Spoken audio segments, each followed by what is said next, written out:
Since the early 1990s, in the quiet desert town of Taos, New Mexico, thousands have suddenly heard it. A low, constant humming, like a distant diesel engine that never stops, day and night. But only 2% of people can hear it.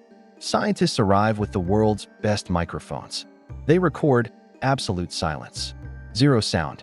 Yet the hearers go insane. Sleepless nights, panic attacks, some even flee the town forever. Theories explode. Secret military bases, underground machines, alien signals, or is the brain creating a sound that isn't there? The exact same hum is reported in England, Scotland, and New Zealand. In 2024, a new study found every hearer has one tiny inner ear anomaly, but still no source. After more than 30 years, no proof, no explanation. The hum continues. Right now, can you hear it?